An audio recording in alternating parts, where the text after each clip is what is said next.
batas, wala tayong kawalan. Kahit na aksyon.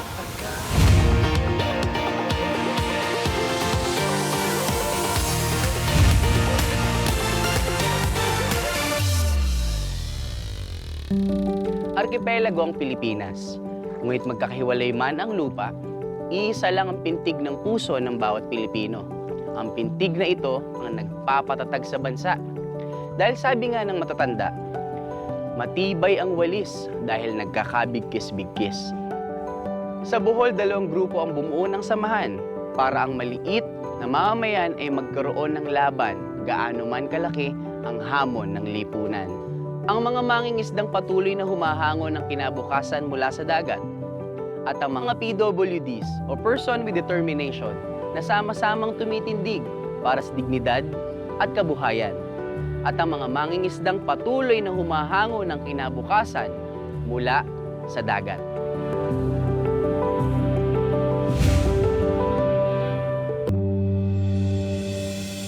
Dati po, meron ng organisasyon ng mga mangingisda dito sa Barangay Ubuhan. Dito natatag ang grupo namin na Pundok sa Gagmayng Mananagat sa Ubuhan. Kasi po, kung magsama-sama, alam namin na may maaabot kami. Obligasyon ko na tulungan yung mga mananagat na may angat yung kabuhayan nila. Kasi marami sa kanila ay mga mahirap. Katulad ko. Itong fish case na to, makakatulong kasi yung ibang supply ng isda dito sa Bohol, dinadala sa Cebu, sa Leyte, o sa ibang lugar. Kung may marami kaming fish case, at least maka-beef up sa supply namin ng isda. Ngunit kahit gaano kasinsin ng lambat, minsan ito rin ay napupunit at isang ina rin ang pumapalaot para mas tumibay ang kanilang grupo. Si Moni Rose, isang inang hindi pumipili ng takot basta't para sa pamilya. Ate Moni, ano naman yung pinaka naitulong sa'yo ng grupo? Tumutulong sila sa akin, binibigyan nila ako ng mga importanteng gamitin namin. Tapos, kung anong kailangan namin, tinutulungan kami nila. Wala rin kung ibang pwedeng napitan din na pwede ko isama managat. Ang anak ko lang kasi nakakaalam na marunong din managat. Tinuruan ako sa akong asawa, ma. Ay, tinuruan ko rin akong anak. Pero yun nga, ang hirap talaga kasi akong mga anak. Nag-aaral yan sila, pero wala din akong magawa. Kailangan ko rin kasi na makakain din kami araw-araw. Kailangan ko rin na napo ko ibubuhay sa akong mga anak na iba nag-aaral din. Manang, yun ang gusto ko na ang pangarap ko na po sana na sana magaling ang asawa ko. Diyan na po ko pangarap na makatinda na ako sa kadadlaw.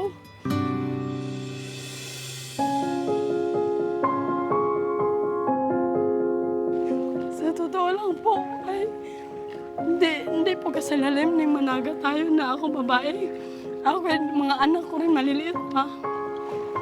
Mahirap kasi po yung ganun.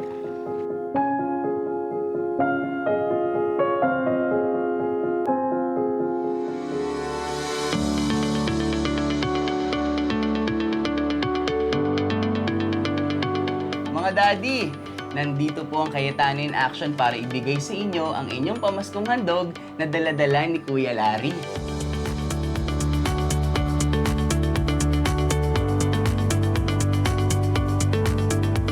At hindi lang po yan, dahil alam ng Cayetano in Action ni Boy Abunda na meron pa kayong gustong bilhin, dagdag sa inyong grupo, meron din po kaming dala-dala na financial assistance para po sa inyo, daddy.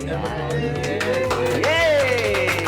Ate, dahil nakita ni Ate Pia kung paano mo nire-representa ang lakas ng kababaihan, meron din po kaming regalo para sa iyo. Hatid pa rin yan ng Cayetano in Action ni Boy Abunda at meron pa kaming lambat na dala-dala para sa iyo. Makakatulong yan sa paghahanap buhay mo. At hindi lang yan, meron pa kaming dagdag na financial assistance. Hatid pa rin sa iyo yan ng Cayetano in Action with Boy Abunda. Salamat po.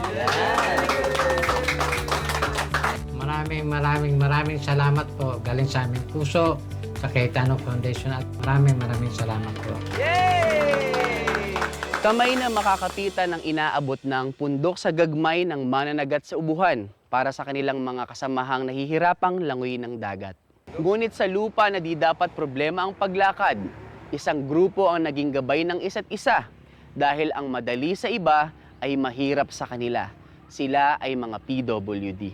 At tinawag nila ang kanilang grupo na Persons with Determination Workers Association ng Barangay Tiptip.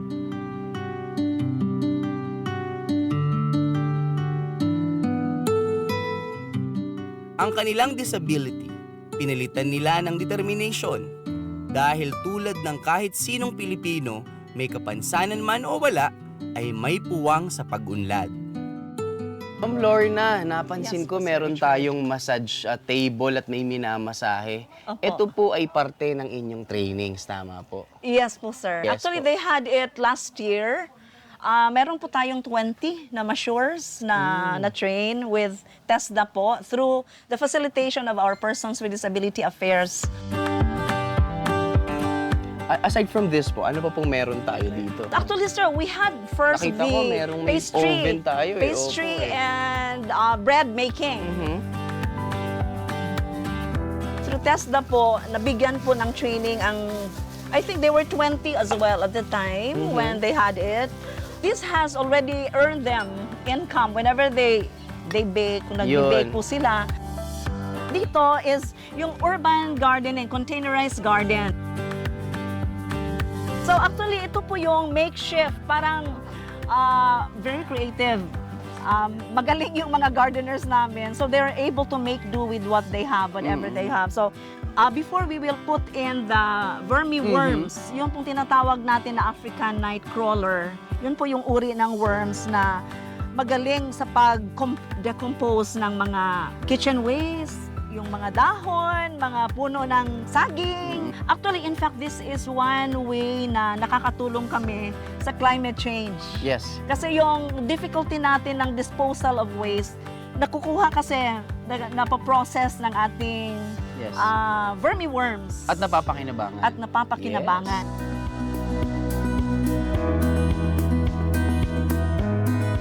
Isa sa aming mga goals is actually to allow each one to rise to its potential. Yung magkaroon po kami ng dignity.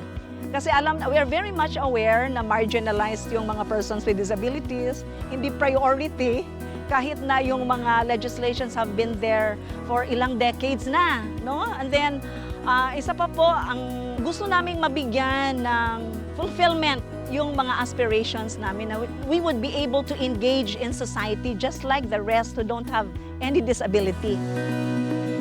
Mami Lorna, at dahil narinig ni Kuya Alan, Ate Pia at Tito Boy ang inyong Christmas wish, nandito pa rin po kami ang Kayetanin Action with Boy Abunda para ibigay sa inyo ang inyong pamaskong handog, dala-dala yan ni Kuya Larry. Ito po yung mga barrel. Bakit barrel, ma'am? Actually po, yung barrel, marami po ang mga advantages.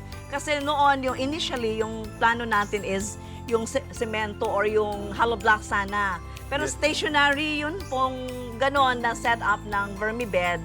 Tapos pag hindi nila pagmamayari yung lupa, pag gagamitin na yung lupa, kailangan nilang bubuhatin yung ganong vermibed. So ito, mas practical po kasi durable. And Yes, then ma'am. they can cut it in half. Opo. And then yung isang barrel can be made into 2 vermibeds po. At ma'am, kasama po yung nabinigay ni Kuya Alan at Pia, yung vermiworms, di ba po? Yes. Di ba po? Actually, mahal po yun. Mahal Oo. po yun. So, thank you very much. May verse po ako nabasa. This might not be verbatim na yun yung... Pero yung thought po is, a man can only receive what is given him from heaven. So, I think si Ate Pia, si Kuya Alan with Tito Boy, they really are heaven sent para sa amin. Bohol, maadyong gabi sa kaninyong tanan, sa lahat ng ating mga kababayan, sa Visayas, maayong gabi. Sabi po, di ba, na tayo ay created sa image ng ating Panginoon. Ano sabi ni Ate Lorna? Dapat nagra-rise tayo sa ating potential. Hindi gagawa ang Panginoon ng tao na walang purpose. Hindi ka bibigyan ng purpose na wala kang gift. na walang vision at pagagawa sa inyo. Lahat tayo pinanganak para magtulungan, para mag-solve ng isang problema. Kaya nakita natin ang ating mga fisherfolk, nakita natin ang ating mga kababaihan, nakita natin yung grupo ni Ate Lorna. Very humble, very simple ang mga problemang gustong isolve. Napaisip nga ako na sa mga pinaka-highly urbanized city sa ating bansa, minsan yung 5,000, 10,000, parang konting tulong lang. Pero maraming lugar sa ating bansa, yung kamustahin mo lang, yung may dala ka lang konting materyales at especially may konting cash, napakalaking encouragement. More than tulong, it's actually an encouragement to tell them tama ang ginagawa mo. So ngayong Pasko, humanap po tayo. Hindi lang ng ating matutulungan. Humanap tayo ng ma-encourage natin. Pero alam niyo po, may secret. The more we encourage others, they actually encourage us. Kung anong ating itatanim, yan ang ating anihin. Kaya itong Pasko, itanim natin ang pagmamahal ng ating Panginoon. Alam niyo po, ating anihin ay pagmamahal din ng ating Panginoon. Merry Christmas at Happy New Year po sa inyong lahat. Dahil sa batas, wala tayong kawala. Kahit ano, aksyon agad.